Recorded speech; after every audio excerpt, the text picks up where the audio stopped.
Welcome back! Last time we started a new Nuzlocke challenge in the land of Hoenn. We collected 2 gym badges, or more specifically, I collected 2 gym badges and I received no deaths.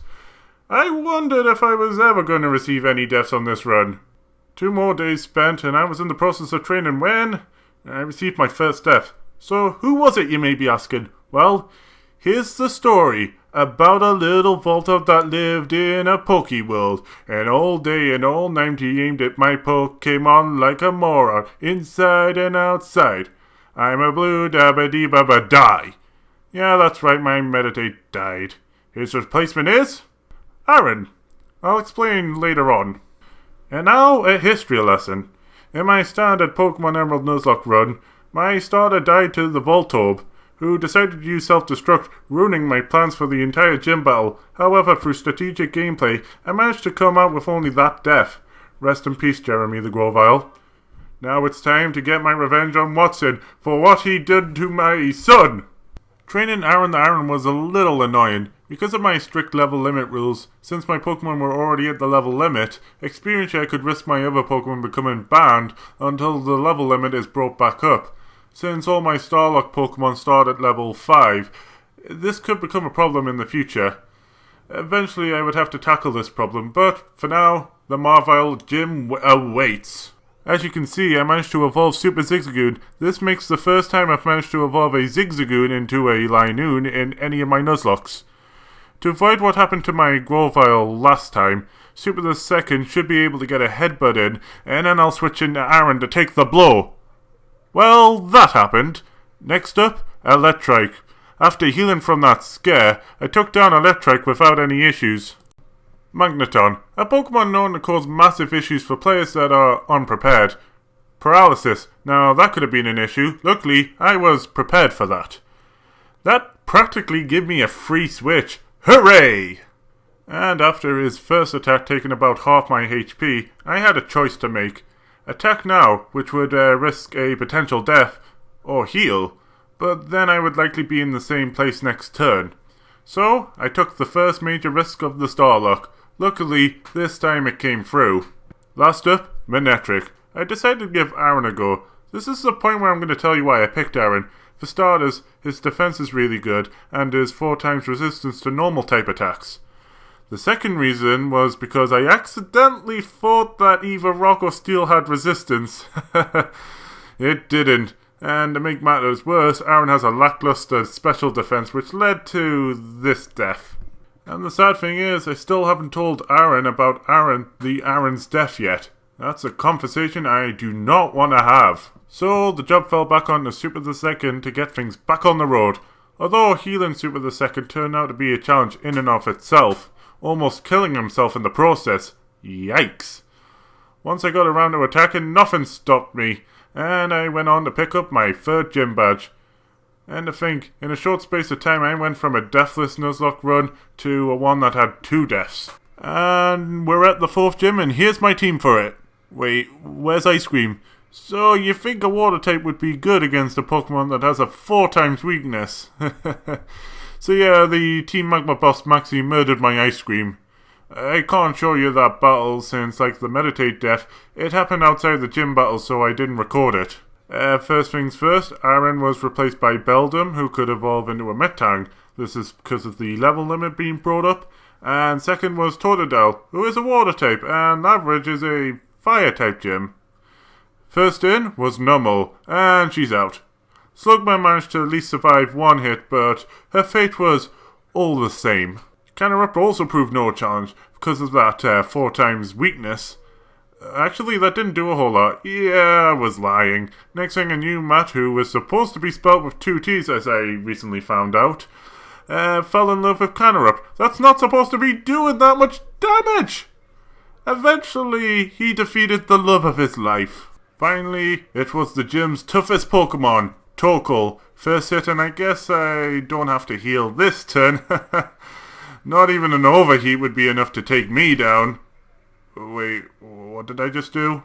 And the sad thing is, I still haven't told Matt about Matt, the Crocodile, death yet. That's a conversation I do not want to have. So, an important Nuzlocke lesson for all you folks back home. If a Pokemon you control can be killed, and you can heal, heal. It's better to be safe than sorry.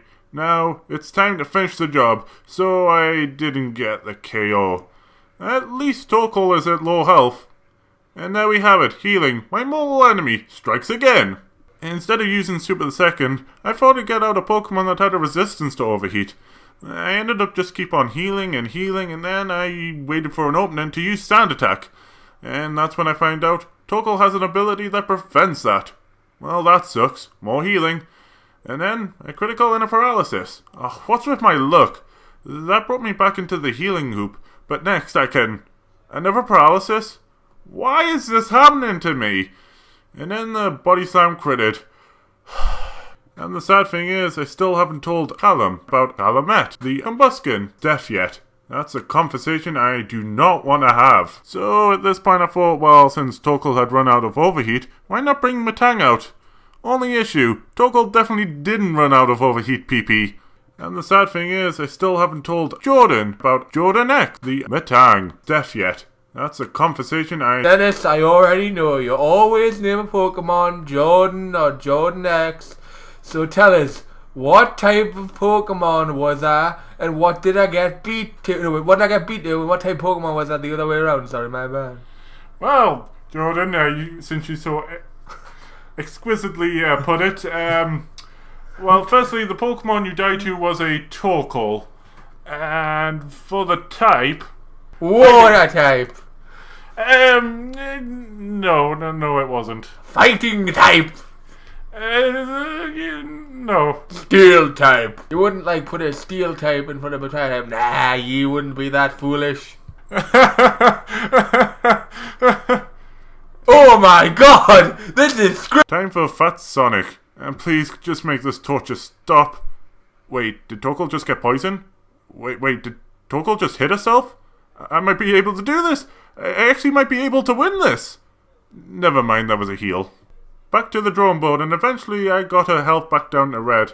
I can just heal and wait for Torkoal to get killed by poison, and she has another heal, doesn't she? And I received Gym Badge number 4, and all it cost was half my entire team. That fight somehow managed to double my death total. Jeez. Well, I have a team to rebuild. Well, first things first, I evolved Nidorino into a Nidoking and gave him a King's Rock that I got from Super the Second. One of the great things about Zigzagoons and Linoons is that half of them have the pickup ability. It was very useful getting lots of items throughout the run. To fill the missing spots, I picked Cypher, Electrike, and Umbreon. I like to say that I chose them because I felt that they would be best for this point of the game, but more realistically, it was less about which Pokemon were good, and more about which Pokemon didn't suck. I carefully made my way through the gym, as last time I did, I lost 2 Pokemon to the trainers within the gym. I'm happy to report that didn't happen this time. When I was training up the Pokemon, I had to improvise a bit because it takes quite a lot of patience to train Pokemon from level 5 to 28 and 3 of them. So I started to hack rare candy to get them to a decent level before grinding them to the level limit. If I didn't do this, I don't think I would be able to continue the run. My strategy was to use King Fat Sonic's Painted Double Kick with X items.